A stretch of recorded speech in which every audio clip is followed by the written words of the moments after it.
राज ठाकरे गिरगिट की तरह रंग बदलते हैं, ऐसा तंज उद्धव ठाकरे नेता अरविंद सावंत ने कसा है। यही नहीं, फडणवीस पर फोड़ाफोड़ी की राजनीति करने का आरोप भी सावंत ने लगाया है।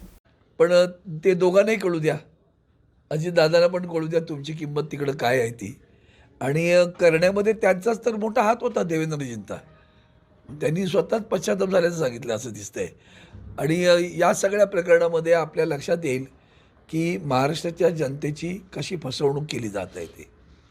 एका बाजूला भ्रष्टाचाराचे आरोप करणारे देवेंद्र फडणवीस, त्या आरोपाचं समर्थन करणारे देशाचे आदरणीय पंतप्रधान, त्यांनी भोपाळमध्ये त्यांच्यावर आरोप केले, क्लीन चिट, आणि आरोप करून पुन्हा त्यांना पक्षाच्या सरकारमध्ये घेतलं.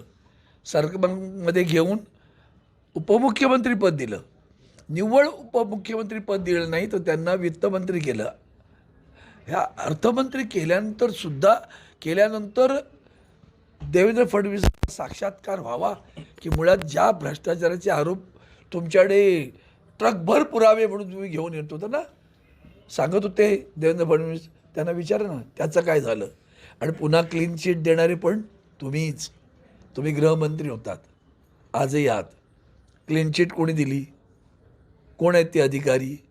म्हणून जनतेनं विचार केला पाहिजे आत्ता महाराष्ट्राच्या की ही माणसं स्वार्थासाठी कुठल्या थराला जातात. म्हणजे ह्यांच्या जीवनामध्ये विचार एकच असतो, फायदा आणि तोटा. कुणाला घेतलं तर फायदा होतो, कुणाला घेतलं तर तोटा होतो. कसला? राजकीय. म्हणून आदरणीय उद्धवजींनी जो शब्द वापरला तो किती चपखल बसतो ते बघा. सत्ता जिहाद. हे सत्ता जिहादी आहेत.